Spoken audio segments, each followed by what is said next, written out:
Tape surfaces of Congressman Keith Ellison talking about Israel. And it could mean trouble for the man considered the likely new head of the Democratic Party. This is getting dicier and dicier. Trace Gallagher has more on the controversy live from our LA newsroom. Trace?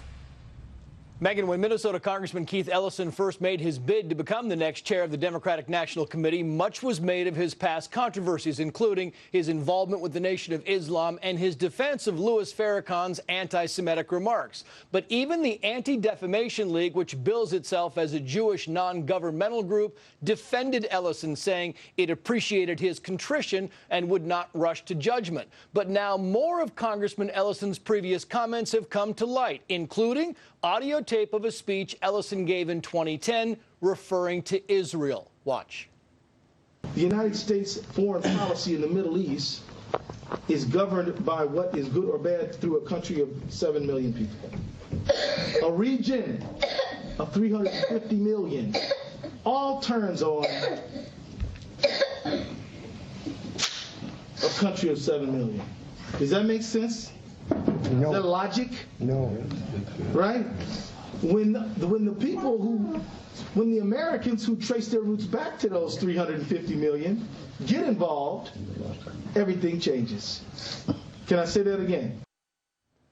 Congressman Ellison says his comments were selectively edited and taken out of context, and we should note the audio was uploaded by the Investigative Project on Terrorism, whose founder, Steve Emerson, has dealt with credibility questions in the past. Still, the ADL thinks Ellison should be disqualified, saying, quote, whether intentional or not, his words raise the specter of age-old stereotypes about Jewish control of our government, a poisonous myth that may persist in parts of the world where intolerance thrives, but has no place in open societies like the U.S. Ellison is also battling information uncovered by CNN, which found that in 1990, he wrote a column in his student newspaper at the University of Minnesota where he defended a black radical speaker who claimed that during World War II, quote, the Zionists joined with Nazis in murdering Jews so they would flee to Palestine. It was in that same student newspaper that Ellison said there should be a separate country for black Americans, preferably in the southeast United States.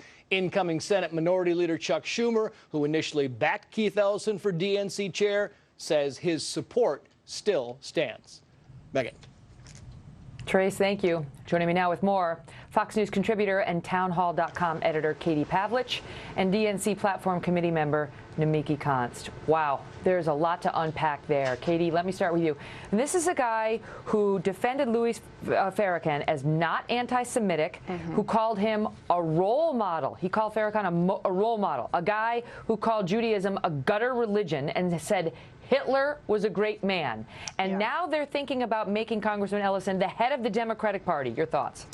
Well, I just first have to say that the Democratic Party has become increasingly anti-Israel over the past couple of years. It was at the 2012 DNC convention where delegates booed putting Jerusalem back into the platform after it was initially taken out. It's Keith Ellison talks about this comment that he's under fire for with the American interests being involved with Israel. Well, America has an interest in Israel because it's the only democracy in the Middle East where women and gays can walk around and openly be themselves. Keith Ellison is a radical. He has no business running a major party in this country. He, as we said, has defended Louis Farrakhan. When he went on a trip in 2008 to Saudi Arabia, met with the president of a bank that funds suicide bombings in Israel from the Palestinian side.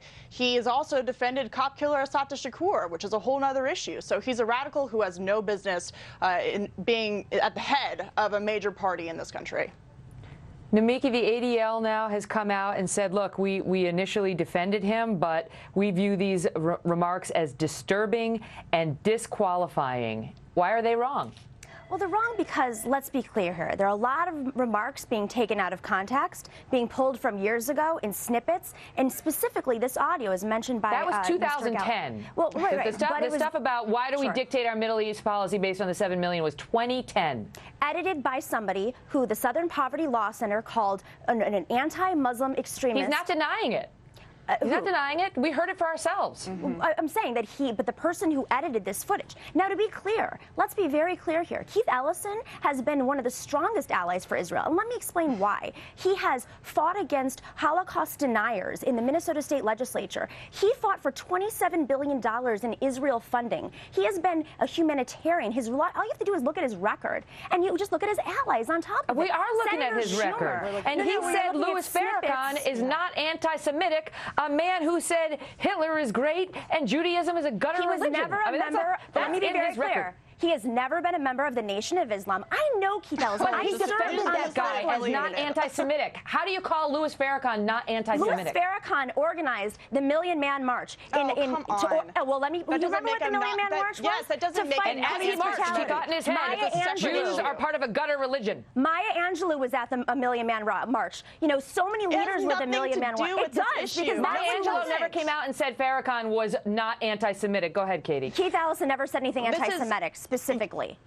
You name one quote said that Farrakhan wasn't anti-Semitic. He didn't say anything anti-Semitic. His actions of going to Saudi Arabia and meeting with radical clerics who have said anti-Semitic things about Jews and Israel. As I just mentioned, his meeting with the president of a bank that funds suicide bombings to kill Jews, meeting with radical Islamic clerics. You're pulling from all these places. Ooh, but none of it's his record, no, Miki. He knows a guy who knows a guy. Hold on, let Katie finish her point. It is his record. Hold on, I'll go back to you, Miki. Katie, go. Clerics that not only call for the death of Jews in Israel, but also the death and murder of American troops in Iraq and Afghanistan. So if we're going to talk about his record, we should talk about it in its entirety, and it includes his radical viewpoints on a variety of issues. You can't just cherry pick the things that you like. It's a variety of issues that he has a very bad record on. Go ahead, so radical is no business. If you look at his legislative record, there's nothing that shows he is radical. Let's be clear here. The only radical that we should be talking about right now is President Trump, who has somebody who's a white supremacist advising him at the White House. We're talking right now about Ellison.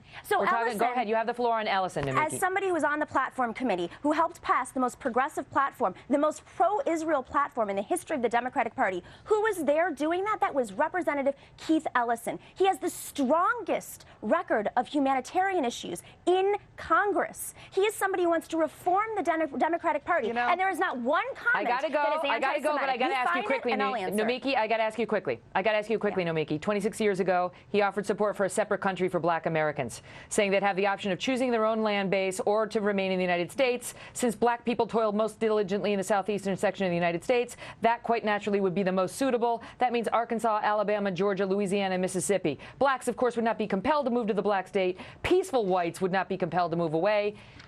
Problematic? He was 22 years old, responding to police brutality at a time when there was massive police brutality. And let's not forget, he's 53 years old. If you were to go back and look at your writing from when you were 22 years old, would you be proud of it? He has the same attitude. Steve Bannon. You won't find anything like that. He has the same attitude today as he did back then. He just because you don't know him, Katie. I do, and I can tell you he voted for $27 billion in Israel funding. Steve Bannon never did that. Donald Trump sure as hell never did that.